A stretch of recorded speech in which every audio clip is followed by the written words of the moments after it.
Zulqarnain chief justice के आज कह रहे थे कोई भी गैर आइनी इकदाम नहीं करने देंगे। तो क्या आज की समाअत जो है वो रही है और जो ये मुलतवी किया गया इसके बाद क्या होगा?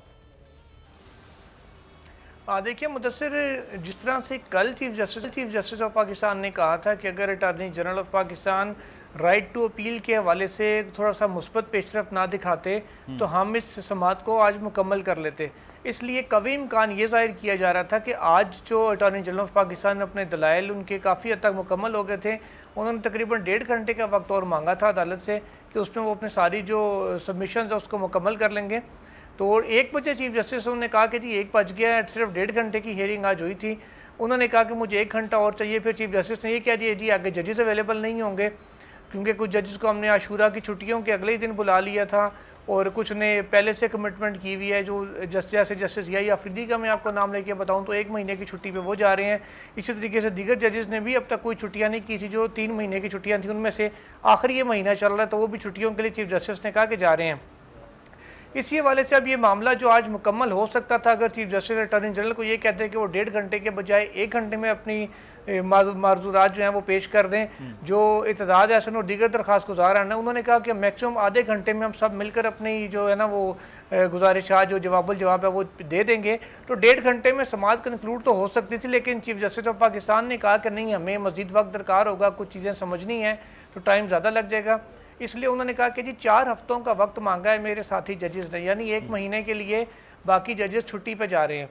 उसमें चीफ जस्टिस ने कहा कि जी मैंने उनसे रिक्वेस्ट की है कि 2 हफ्ते बाद अगर वापस आ जाएं। अगर वो 2 हफ्ते की रिक्वेस्ट मान गए तो 2 हफ्ते बाद हम डेट फिक्स करेंगे। अदरवाइज 4 हफ्ते बाद मीन्स कि 1 महीने के बाद इस केस की दोबारा समाअत होगी। उसके बाद ये समाअत कितना अरसा चलेगी कितना नहीं ये फिर उस वक्त पता चलेगा। चीफ जस्टिस के दौर में, क्योंकि वो इस बेंच को हेड कर रहे हैं जुल्करनैन, तो इस केस का फैसला मुमकिन होता नज़र नहीं आ रहा है, क्योंकि बहरहाल जवाब भी हैं, बहस भी है, चीज़ें भी हैं, तो इतनी जल्दी तो चीज़ें कंक्लूड होना मुमकिन होता नहीं है।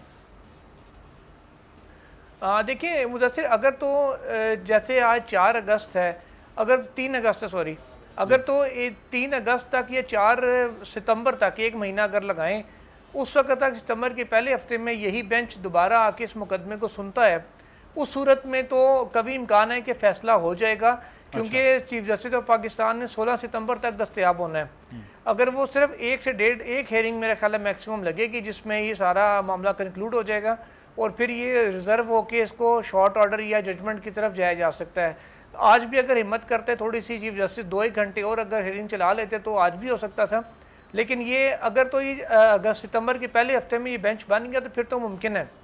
अगर उससे ज़्यादा डिले हुआ तो फिर ये चीफ जस्टिस ऑफ पाकिस्तान के टाइम के अंदर ये फिर फैसला होता नज़र नहीं आएगा, क्योंकि बहुत मुश्किल हो जाएगा अगर जजेस ने अदम दस्तयाबी ज़रा ज़्यादा जाहिर कर दी 4 हफ्तों से ज़्यादा, तो फिर ये इस बेंच का दोबारा से असेंबल होना और इस केस का फैसला होना फिर वो मौजूदा चीफ जस्टिस के टेन्योर में नहीं हो सकेगा।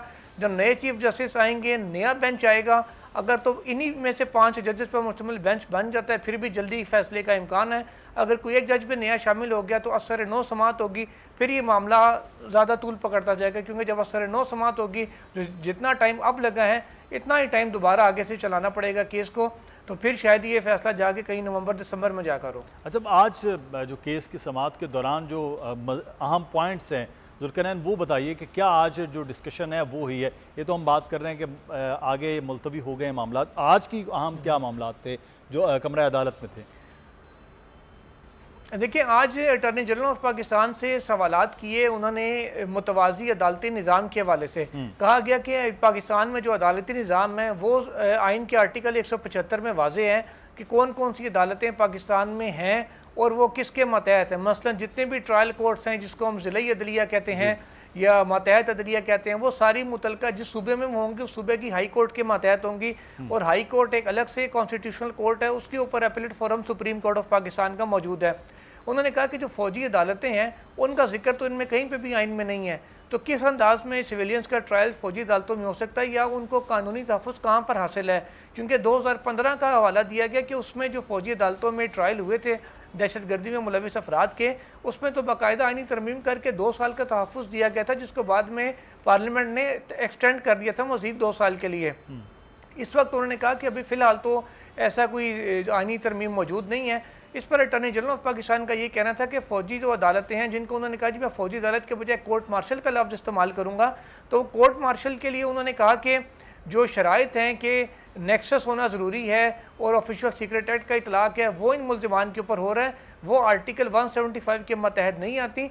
लेकिन जो हाई कोर्ट है वो अंडर आर्टिकल 199(3) रिट जुरिस्डिक्शन में जो कोर्ट मार्शल के फैसले हैं वो एक महदूद दायरे इख्तियार में हाई कोर्ट में उसकी अपील ज़रूर आती है और वो फिर हाई कोर्ट उसको डिसाइड करती है। उन्होंने कहा कि आल दो के दायरे इख्तियार महदूद है, लेकिन मामला अदलिया तक लाजमी आता है, जो नॉर्मल अदालतें आइन के तहत बनी है उसके लिए। उन्होंने कहा कि आर्टिकल 175 का इतलाक़ इस पर नहीं होता। इस वजह से जजेस का ये कहना था कि ये तो फिर एक मुतवाज़ी अदालती निज़ाम हुआ जिसका आइन में कहीं जिक्र नहीं है।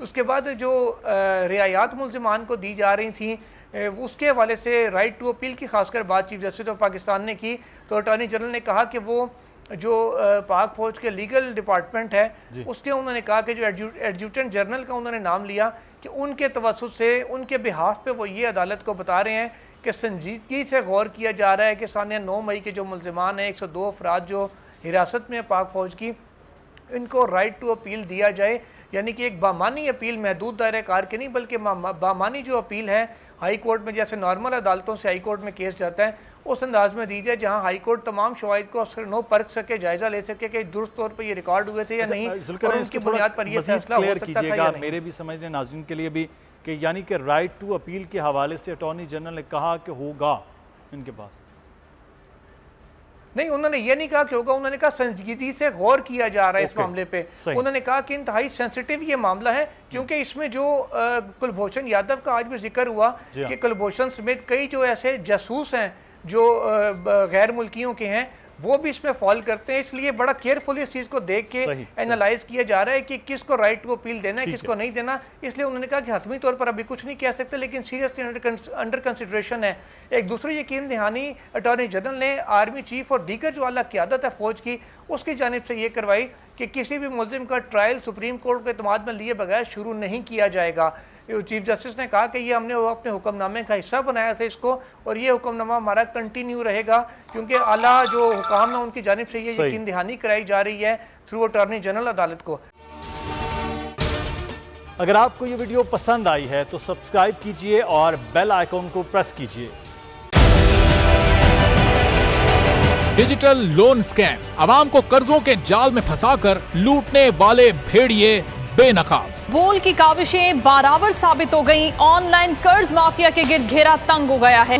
बोल ने दिया अपने आवाम का साथ, उठाई इस स्कैम के खिलाफ आवाज। बोल की डिजिटल लोन स्कैम के खिलाफ आगाही मुहिम की सबसे बड़ी ट्रांसमिशन 59% आवाम ने देखी अपनी स्क्रीन पर, क्योंकि बोल है पाकिस्तान का नंबर 1 न्यूज चैनल। सब्सक्राइब करें और बेल दबाएं ताकि कोई खबर रह न जाए।